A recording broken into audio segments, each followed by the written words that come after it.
Pupuloa Petroglyphia, Hawaii. Ancient astronaut era David Chambers, U.S. historian Dr. Michael Sanders, arrived on Pupuloa to continue their investigation of Hawaii's hidden secrets. At Pupuloa, over 23,000 stretch over several miles of rocky terrain. You know, Michael, our access to the petroglyphs here is quite limited because this is a very sacred area. But from these petroglyphs that I see, they're identical to what you see in Easter Island, throughout Polynesia, really. What we see here with human figures holding their arms and their postures, this is identical, really, to Rongo Rongo. Rongo Rongo? Mysterious ancient scripts? Roughly 4,500 miles away. These petroglyphs are very unusual. They're humanoid figures. Each one is different. Actually, they're very similar to the Rongo Rongo writing we find at Easter Island. That is still undecided by mysterious. Some Hawaiians are worried that Hawaii will be birthplace of all humanity.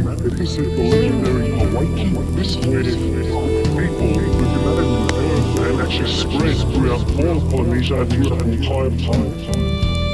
So what do you think about this one right here in the middle with the concentric circles? You see this in the American Southwest, where in fact Indians, all these portals where you have concentric circles going around, sometimes a spiral. For them, it is also an energy field, a portal to other dimensions. Right, that doesn't fit in with a lot of the things that Hawaiian believe about the Big Island. This is a sacred realm.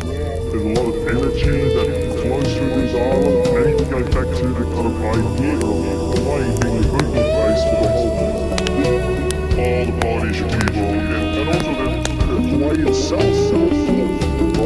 That's right, yeah.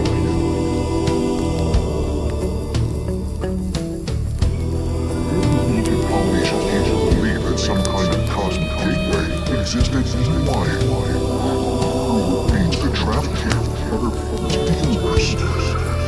The scientific concepts were written by Albert Einstein's native person in 1935. He suggested that space-time through time to bring two distant points together.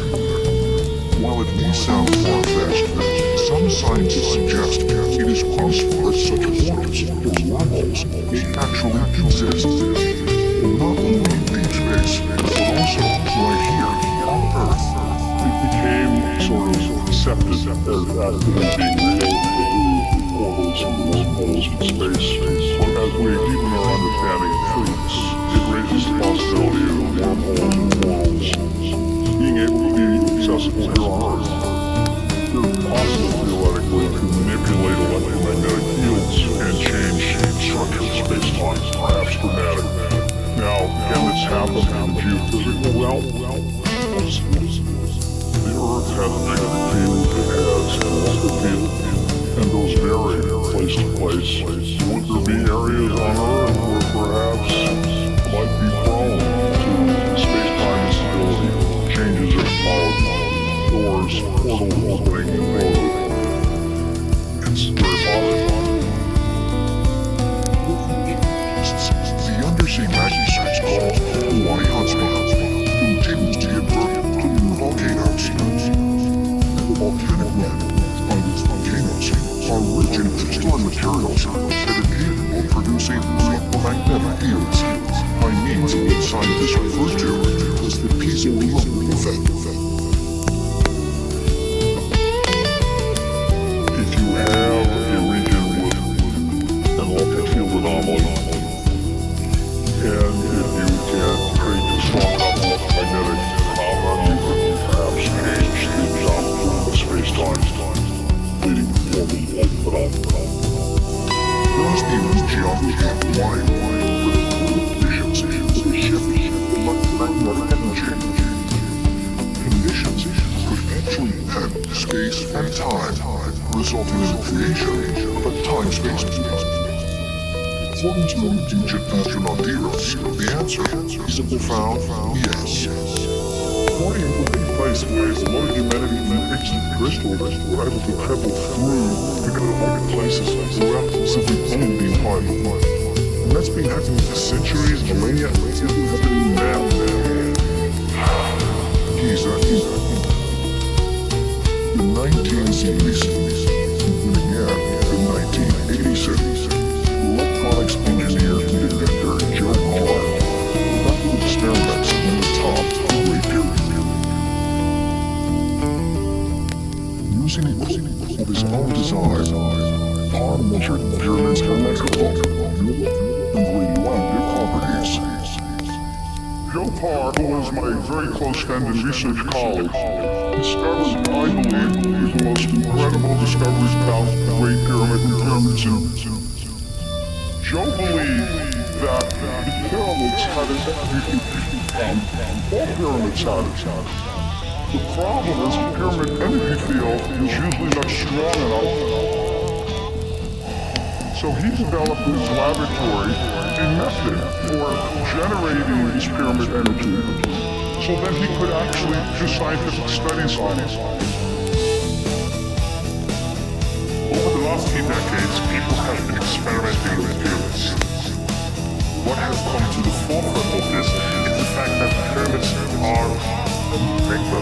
They really have powers which are very hard to explain. So people like Joe Parr have been looking into this.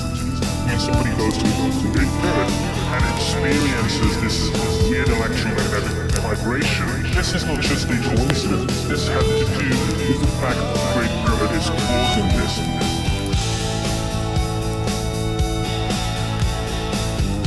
Joe Parr found out that if you put the model pyramid and spun it in a centrifuge through a alternating magnetic field,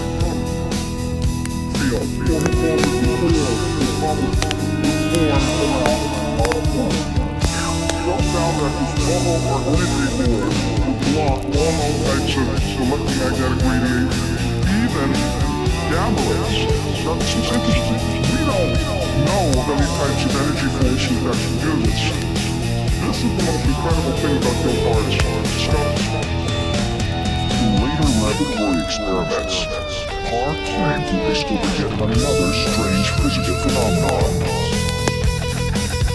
The model pyramid became weightless in its energy field and began to move in a specific direction.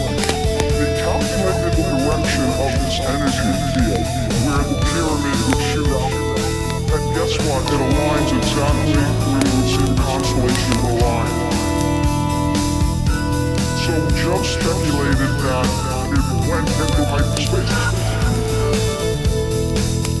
This is speculation, but it makes a lot of sense. In string theory and physics, it postulates the existence of 6 additional spatial dimensions. So how do we know the way this energy field was set up? It allows this pyramid to go into another dimension and travel. Joe never proved this, but before he died, he believed that the pyramid act is the time that unlocked its key. I believe that it's a gateway portal for any dimension that would enable transmission of people, objects, or consciousness from other dimensions into our dimension.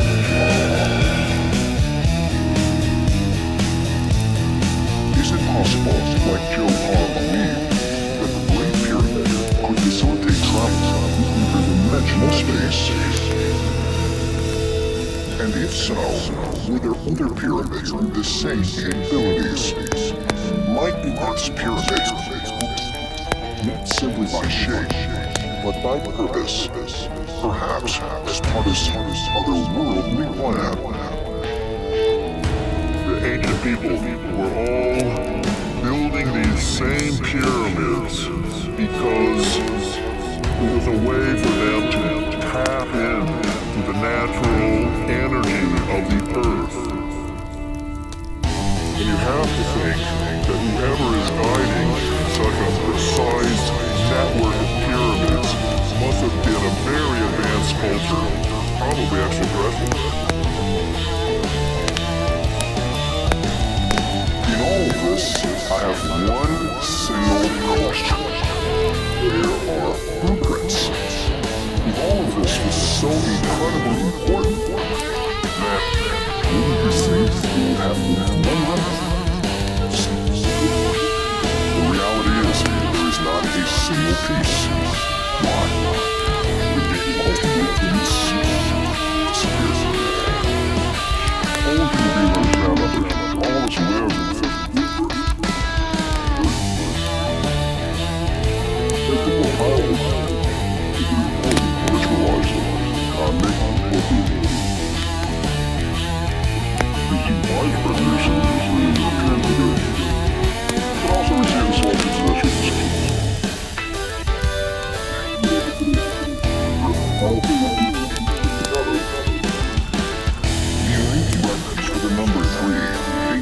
thousands of years can still be found today. Mythology, literature, science, and even why? What is it about this number that has continued to hold such significance for mankind? If you think of our lives, we have a past and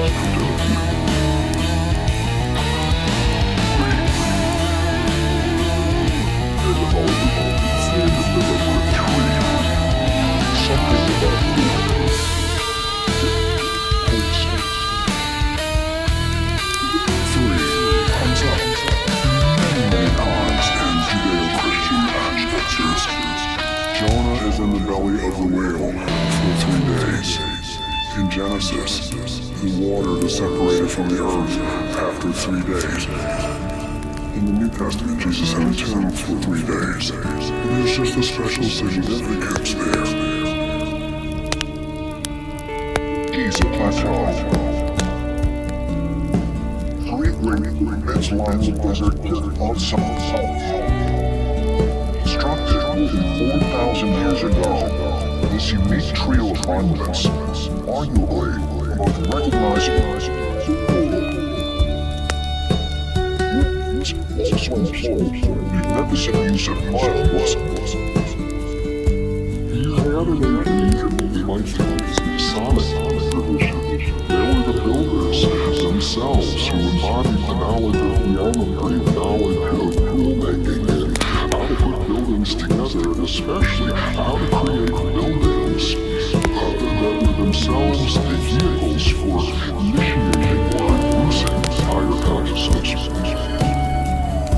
The ancients were certainly intrigued by geometry,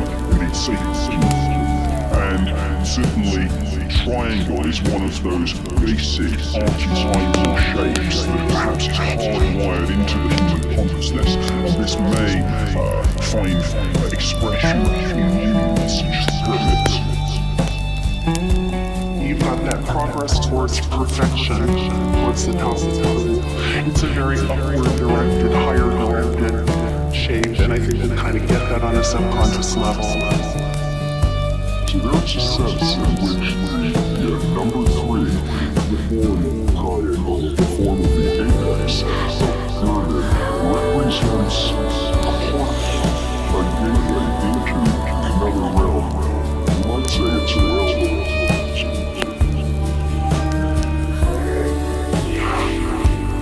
In June 2019, ancient astronaut theorist David Childers arrived at home. He indeed could have heard them through a century, and we were free.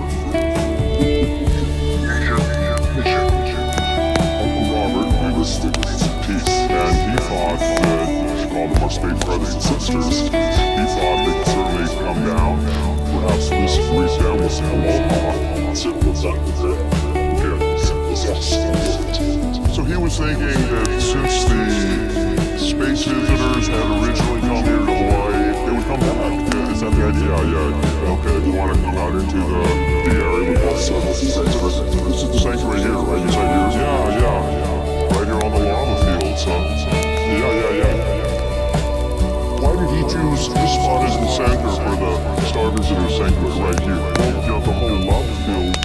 magnetic field out here. This area was actually very special. It would be a place for the star visitors to be welcome, and that they would be given sanctuary because the Hawaii Kingdom had claimed sovereignty to this whole land, which would be the first time in modern history that a sovereign entity is granted extraterrestrials the right to land in peace and harmony. To many Hawaiians, the Star Visitor Sanctuary serves as an homage to their otherworldly origins. But if a number of recent reports are true, could it already be received extraterrestrial visitors? So since you started this Star Visitor Sanctuary, has there been some unusual activities or incidents here? Today we set this up before it got dark. Several people sitting out here, and up in the distance on the floor, they said they saw light bulbs. Now there's a lot of them over there, multiple spots trying to do a little bit of a hula, and then off and this is shot off. And I mean, well, all 30 people were here seeing it, and the next day the lock started flowing again. They felt this was a sign from the Star Visitors that they were glad to come by. They knew what we're doing. In this particular area, places it's to be other than themselves. So this is a pretty amazing spot, and fantastic.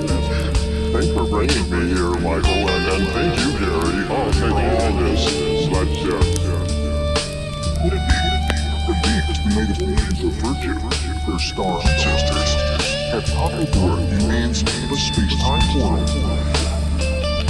For many ancient human beings, the answer is yes.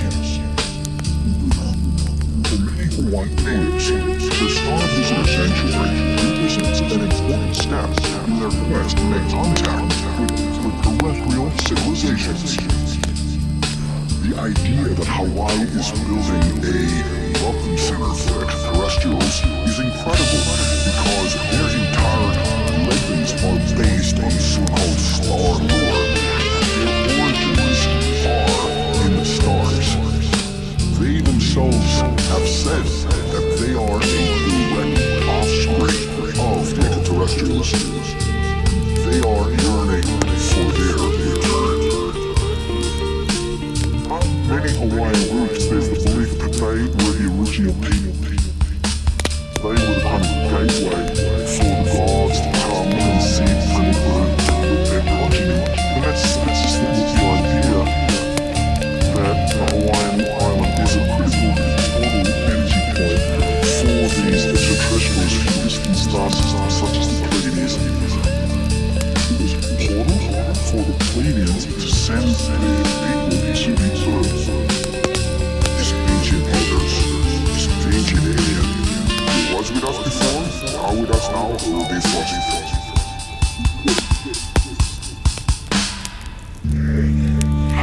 Yeonju is in Korea. Near the shores of the Sea of Japan lie the ruins of Yeonju. Excavated in 1973, researchers believe this mound-shaped tomb, constructed for a 5th century ruler of the Silla dynasty, spanned nearly 1,000 years. the main feature of this tomb is that it has what's known as a heavenly horse drawn onto it. It's often called the heavenly horse tomb. And this horse has 8 fiery legs that are flaming. Clearly not a living, ballistic horse. It's a dragon flying through the air, which may represent the journey of the spirit soul, taking the soul.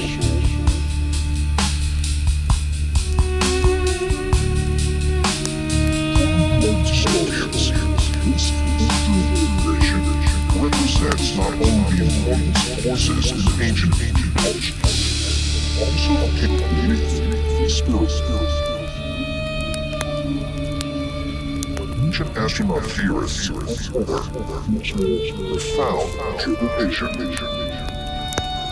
They believe the green horse symbolizes how the deceased noble actually journeyed to another home. Tibetans and Mongolians seem to have similar legends to these flying horses, and these horses too would be analogous to the Vimanas in Sanskrit. These flying machines, the chariots of the gods that Eric Madonna can talk about, and often they're depicted as this horse.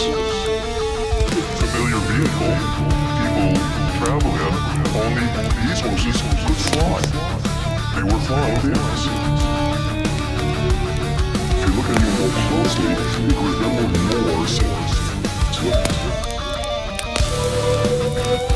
Of course, out of its feet, there's fire coming out, and the feet themselves and legs don't really look like legs. They look as if they are some kind of wings. Remember, ancestors were not familiar with space vehicles, so whatever they saw up in the sky best be described as an alien sitting in the sky. Could the so-called horse change really be a representation?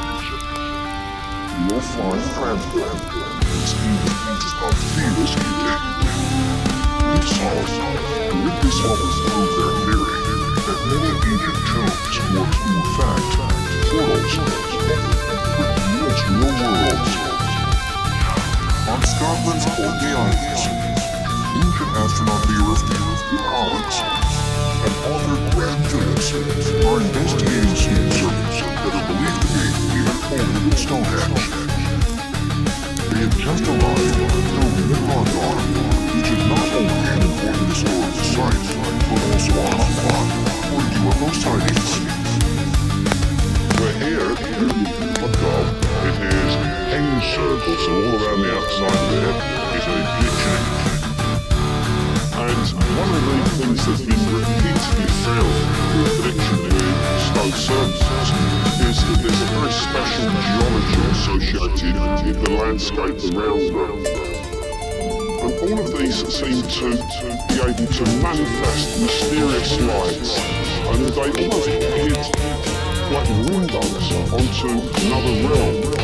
Because as you get higher, you can see that the whole place is like a perfect circle, perfect hole out of this reality into another realm altogether. So this place here could actually be some kind of portal between this world and another, precisely. But what's so incredible is that at virtually every location that this megalithic culture moved out is also somewhere associated with the appearance of mysterious life that we call UFOs. We're talking about Stonehenge, Avebury, the Isle of Anglesey in Wales, and the area around the Rudstone. All of these locations are what we would call portals, places where mysterious lights appear and then disappear. Is it possible that ancient stone circles found throughout the world were once used as portals to other parts of the universe? And could this explain why the builders of Stonehenge suddenly disappeared? Her DNA record, right as the structure is believed to have been depleted. While such a notion may sound preposterous to some, ancient astronaut theorists suggest that it is false or possible.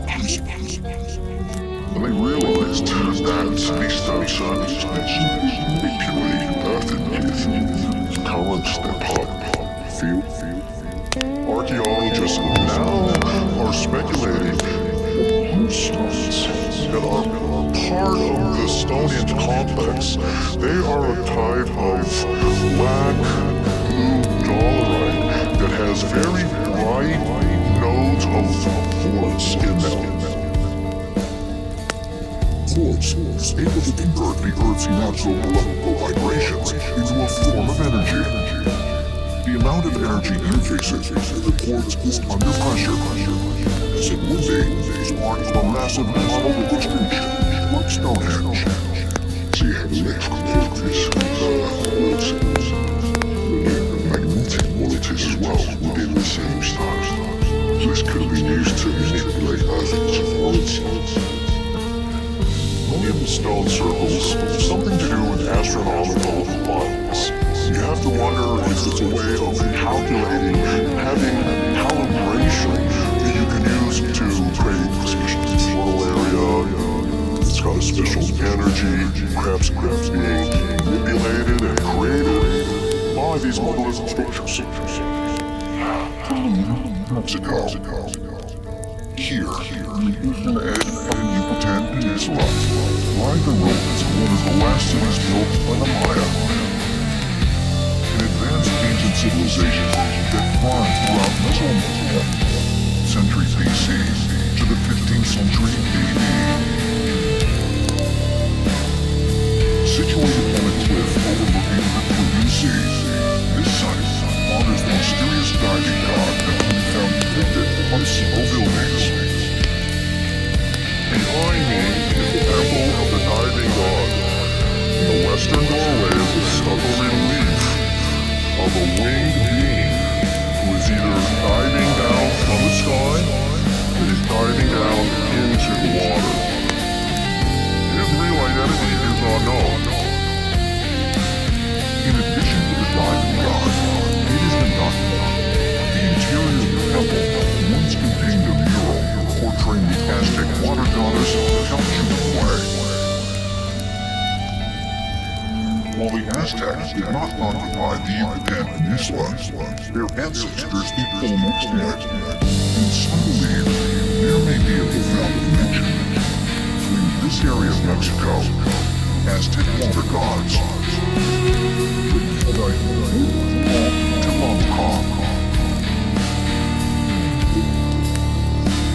and the Aztec shamans, spiritual guides who could access this otherworldly realm through whirlpools and dream states. And according to ancient astronaut theorists, deep in the jungle just south of Jerusalem is a location that is a perfect match to the description of the Malakah. There's an intriguing site right here off the coast of the Caribbean Sea, and it may have a connection to the Aztec Talocan. And its name is Cenote Angelita, and it's right here. The cenote is a sinkhole where limestone bedrock has collapsed, exposing the fresh water underneath it. Many of the cenotes in this part of the Yucatan are believed to have been formed by the meteor strike that wiped out the dinosaurs more than 65 million years ago. As a result of this extreme impact, they contain high amounts of shocked quartz. Shock quartz is a particular material that really needs very, very high pressure. Quartz is a crystal that is not completely uniform, but smaller little pieces often lie below defect. And high pressure changes these properties. Scientists have long known that quartz is able to convert the Earth's natural electrical vibrations into a form of energy. And some have even suggested that it could be used in the formation of wormholes through an electromagnetic reaction called the Casimir effect. The idea is to take two metal plates, escape from the vacuum of space. It turns out that there's quantum fluctuation. This creates an effect attractive force between the plates. This is now, an intriguing idea suggests that this is exactly the principle we need to understand perhaps how to stabilize a wormhole. Although there are a number of cenotes in the Yucatan, Cenote Angelita is very unique. About 100 feet below its surface, the fresh water meets up with the salt water in the ocean beneath it, creating a mysterious underwater river. Where we are right now in the Yucatan is just about as far east as you can go in Mexico. The description of Tlaalocan was that the very eastern side was where the waters of the underworld met with the waters of the surface world. And that is exactly what we have here. It was said that souls passed through here, and the Aztecs believed very strongly that this was a portal to another dimension. The Aztecs had the legend of Tlaalocan. They entered into through whirlpools in the water. So you can start to connect the dots now. See that those areas could in fact be traversable wormholes that will take us somewhere else. The non-province, central China. Here, along the shores of the Yi River, are 1,350 ancient caves known as the Long Grottos. Dating back to 493 AD, they contain the most spectacular portion of those caves. One of the largest of the over 100,000 stone statues at the site.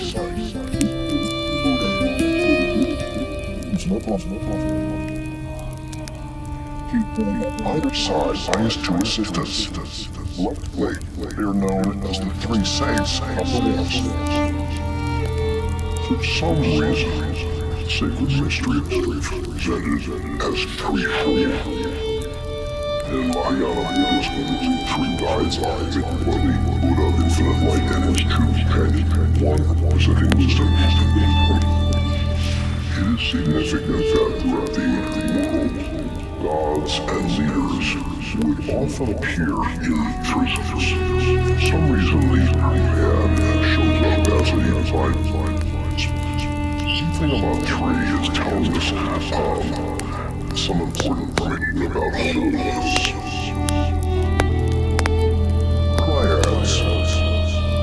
Triads, triads, trinities. Why have cultures ruled the world, envisioned their divine leaders, mythic heroes, in power structures of three?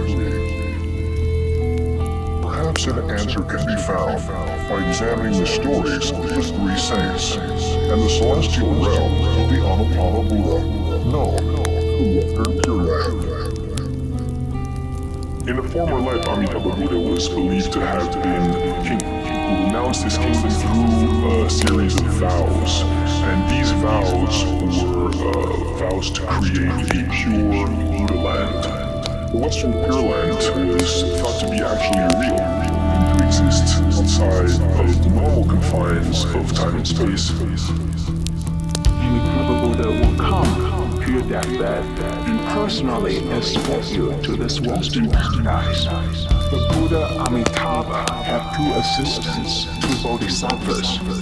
The idea is that if you see three, it gives you a feeling that there's plenty of help.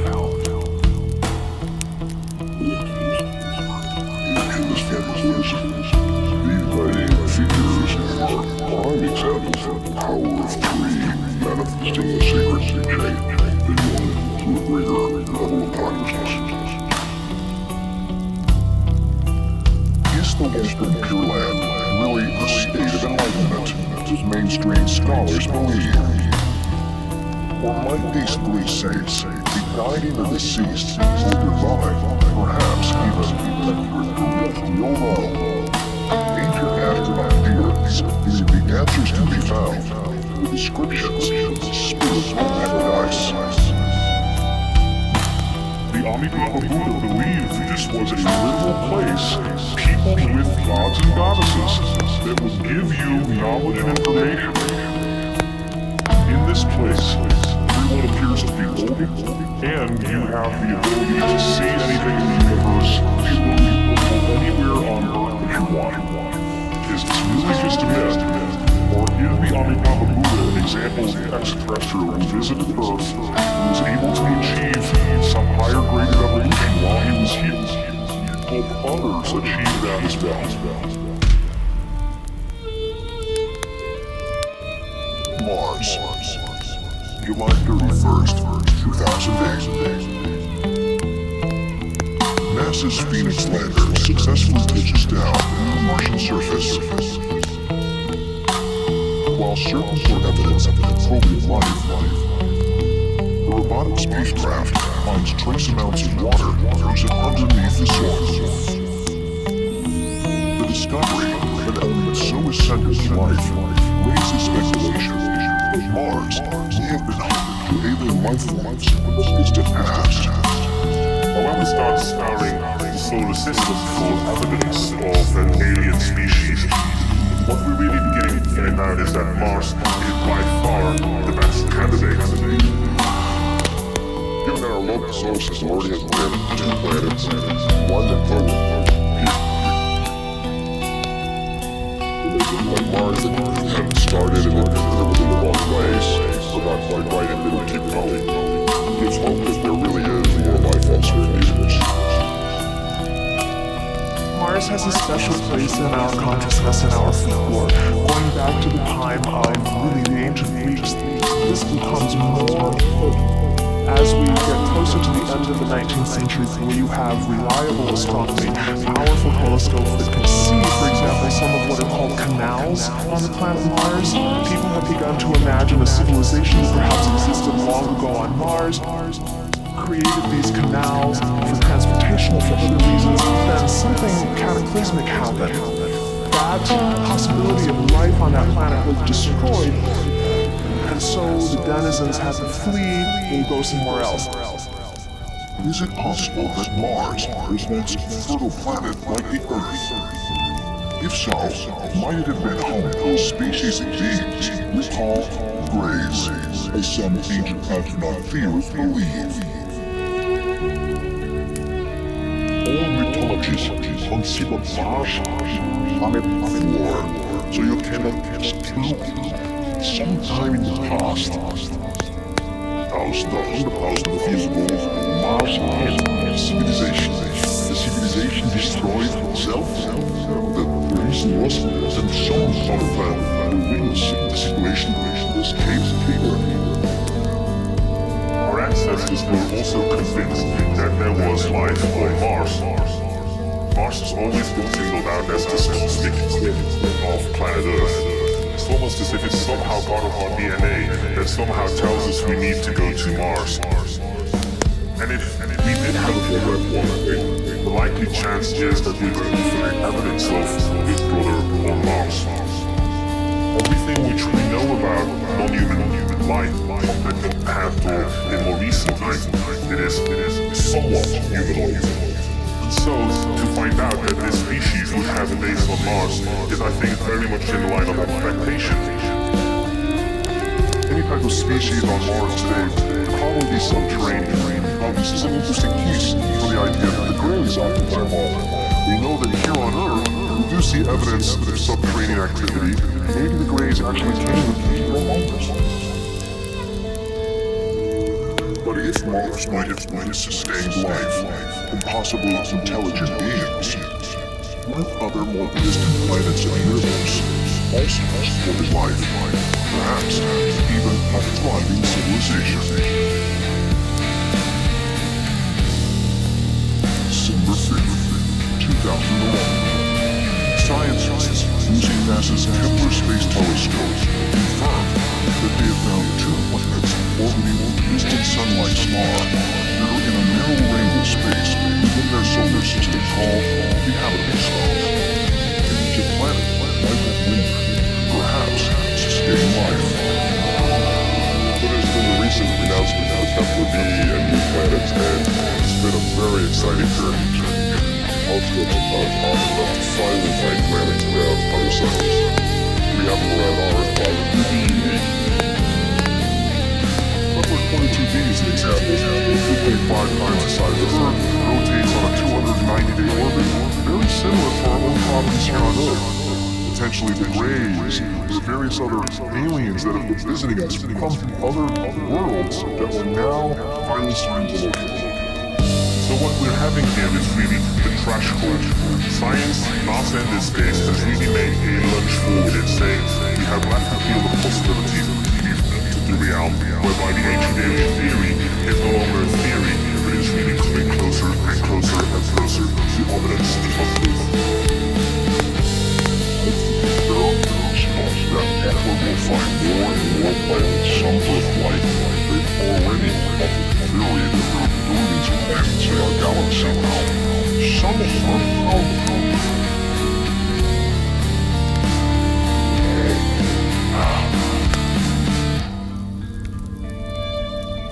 Las Vegas, Nevada, 1987. Middle of the night, Brett Oldham and his girlfriend Diane Swanson are awakened by a loud bang. Couple who are expecting their first child are shocked to see a number of what look like gray aliens surrounding their bed. before we even had time to react to seeing great took a small craft, placed me on the table, placed and right, and they had her in a position much like the exam was gynecologist. I realized immediately what was happening. They were taking a fetus.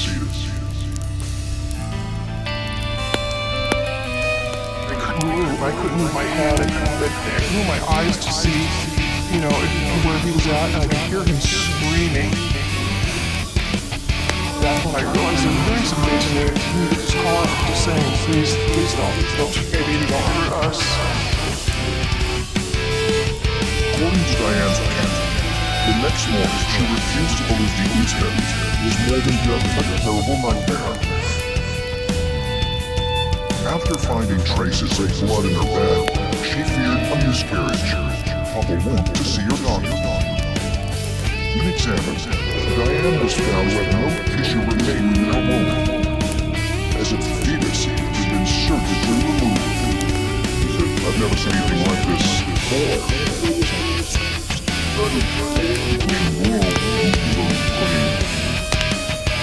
Diane had been nearly 4 months pregnant at the time of this incident. This is a case where we have ultrasonographic evidence that the fetus was present. And then sometime later, there's no more fetus. That's strange. There's a ultrasonographic image of a human fetus at about 3 months of gestation. If you measure which is the longest distance from the head to the body, that's about 5 to 6 centimeters. That's roughly the size of the diameter. Body absorbed this fetus height. How could the unborn child just disappear without a trace? Is it possible Brett and Diane experienced the previous night really was more than just a bizarre dream? Most of the time, we would explain that by saying this patient. In the event that they're not bleeding, they're not much loss of position, yet they have moved on, I can explain that. We would be stunned at the hospital at night and while first must have still talking about same things. 3 years later, Brett Oldham claimed he was once again visited and taken by gray aliens. I was taken by 2 small gray to an area that I'd never seen before.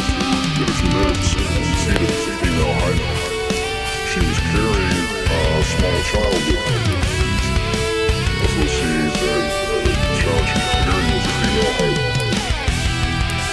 She did feel a fawn, wild, smart.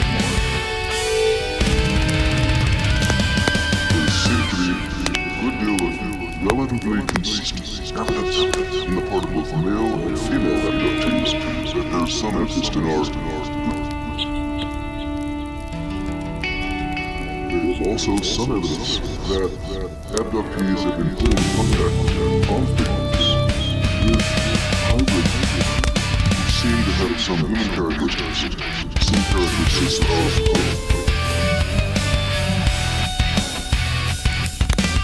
Like the stories of humans with hybrid babies be not fantasy, but a conditioning process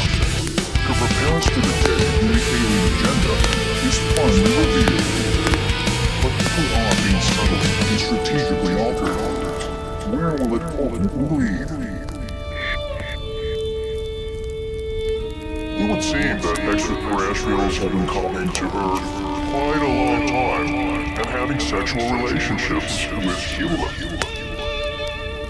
And the reason for this would be to manipulate our DNA, making us into the more refined race that we are today.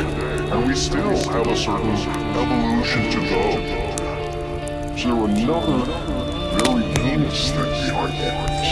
And that is, let's wipe out the Earthlings, put in this new breed that we can make.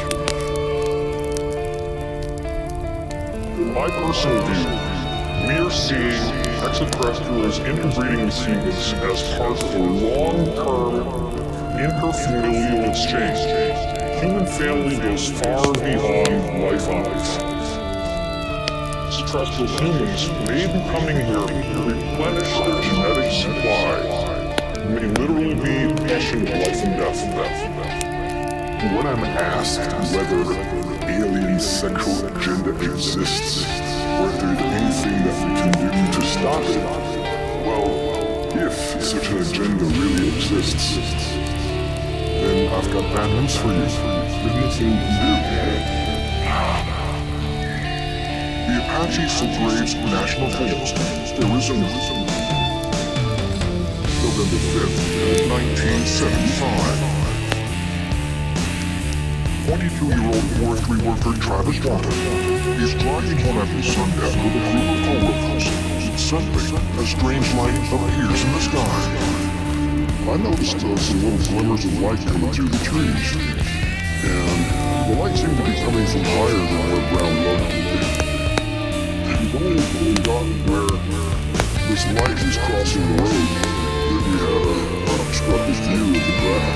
It was a clearly visible, clearly defined metallic object, a disc hovering there outlined against the sky. So I threw open the door, thinking I'd get a closer look before it was off. So I got closer to it. The sound it was making, it was a sound you both heard and felt. And the crew said they could feel the vibration in the truck. They said it seemed like something was about to happen. And it was. That's when this energy hit me. The crew said that it was like I'd stepped on a landmine. Like an explosion so violent that they thought it had killed me. When this new energy hit me, I felt like a physical blow, but with a sort of a tingling, sort of an electric shock sort of feeling at the same time. I don't know whether I came to soon after I was taken aboard, but I knew I was on some kind of an elevated gurney or operating table. I was looking straight into the face of this creature, and I just sit down. He sees these gray extraterrestrials around him, and he panics, and he begins to struggle very violently. And so those gray extraterrestrials leave that room. And then shortly afterwards, we have two extraterrestrials walking in. In the case of these humans, I started to have serious misgivings that it was atmosphere present here. And that's when they put this mask on my face, and I just blacked out. The suspicion here was that actually these weren't aliens, these were the same aliens, but they were capable of shape-shifting into something else specifically to calm him down. Travis Walton's story has become one of the most famous alien abduction cases ever reported. It was even adapted into a movie in 1993. But if true, was he abducted by beings that are shape-shift like humans? While Travis Walton's account is extreme, it is not entirely unique.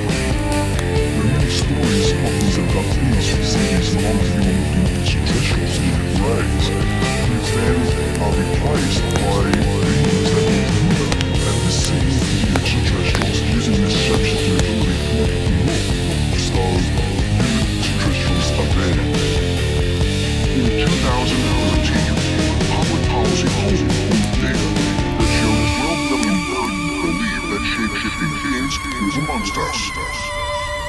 One of the most intriguing conspiracies today is that it's shape-shifting aliens. The idea that perhaps there is a class of entities on our world today is able to represent itself as humans that live. These extraterrestrials are hidden from the rest of normal human society around them. There is a theory that there are aliens among us, aliens in human form. There's an advanced fifth part of the night, the idea that perhaps prelude to full-scale alien invasion, they infiltrate and they get their people in positions of power, and we could be onto, people think of disclosure as killing the archetype or landing on the White House or spaceships in the sky. What if it's actually not that? What if aliens are already here? While the notion that shape-shifting entities are living among the human race may sound like something ripped from a science fiction movie, this concept has been prevalent among people 2,000 of years ago. In ancient times, nearly every emperor or described their gods as not only descending from the sky, but also being transform their appearance. Shape-shifting has shown up throughout history, and while they frequently does beings in Greece, the gods the Egyptian gods. There's something about this idea that actually the gods can put a person down. These stories are not just here to entertain us, they are here to make sense of our relationship to the world and to the gods. And that is not a world that we have a lot of control over. And that ultimately is a terrifying thing, because when they come down to our world, whatever shape they take, we are subject to whims of the gods.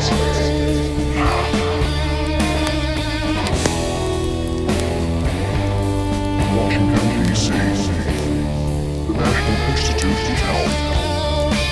Here, in 1990, scientists began the human genome to identify every gene in the human body. What makes up our DNA?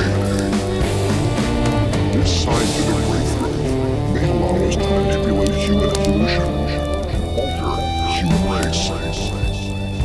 But is it possible? We have become masters of human evolution, but we may finally understand the true great aliens. When you look at the physiology, we think the Greys are large head, huge wraparound eyes, spindly body. You have to ask yourself, does this make sense in an evolutionary sense? And the answer is no. But does it make sense that these beings are bioengineered? The answer to that is yes. That's what the Greys really and most realistically are.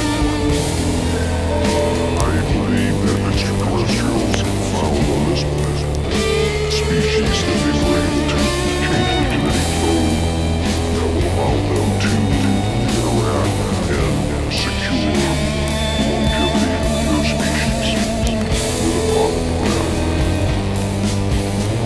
Genetic carrier, if you will. One of the reasons why the stories are fascinating is that genetic stories. Space riders, I don't think they're necessarily evil. We're an ends to a means.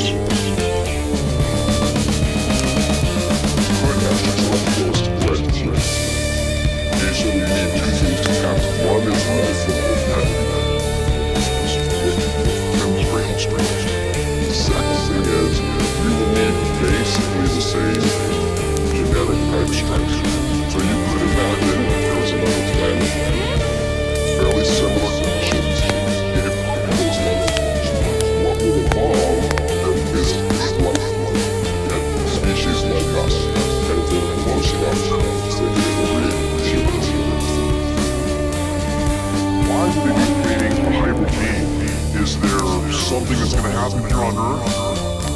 our genetic makeup maybe won't be able to survive some kind of solar activity or something that you should genetically modify us so that we can still survive? Is it for our own good as humans, or are they doing it for their good as aliens? With gray aliens interbred with humans, might their biology and appearance be a reflection of their more advanced evolution as a species? And if so, might they provide a hint at what humans may look like in the distant future? Even though the Greys kind of look very different to us, you know, the larger heads, the smaller bodies, the big black eyes, in terms of evolution, you need hands, you need fingers and thumbs. You need eyes, you need ears, you need a mouth, you need to be able to communicate. Because you would need that type of form to really advance yourself as civilization. When you're a super technologically advanced race, you don't really need big muscles. You don't really need sex brains if you're being genetically engineered, biologically and cybernetically, most likely, to function in the capacity that they do here. A super long head, for example, houses a hell of a large brain, easily their greatest asset. It's a brain that allows them to have a cognitive capacity probably vastly beyond the brain you have. The brain that allows them, most likely, to have telepathic capabilities that are beyond the capability of us humans. I tend to subscribe to the theory that we are in their year. Look at Genesis, doesn't it? But it's very possible that ETs, who look like we do, or should I say we look like they do, came here, did a little manipulation, genetically altered what was here on the planet, created the Adam and Eve, turned it on man, and then left for whatever reason. There is a missing link, ZT. They've changed our genetic code eons ago, and through a process of evolution, you have the human development to the point where we've winged into space. Our evolutionary process is a direct result of genetic manipulation by ET. Alien species, such as the Greys, really travel to Earth from a star system hundreds, or perhaps thousands of light years away. Greys actually be time travelers from our own future. Some ancient astronaut theorists suggest. I think what we have is a whole shift in the imagination in the 20th and 21st century. Alien Greys are actually beings from the future who are traveling in time to the present time, which is their past. And they have evolved into this strange, hairless, grayish, bug-eyed form. I have to wonder if they're actually interdimensional. I say this because the evidence suggests they have the ability to fold space and time with their technology. Once we're talking about interdimensional beings, and what we're finding is that today, ancient history and future, I think, are all the same. That also explains why there are so many time anomalies happening with these events.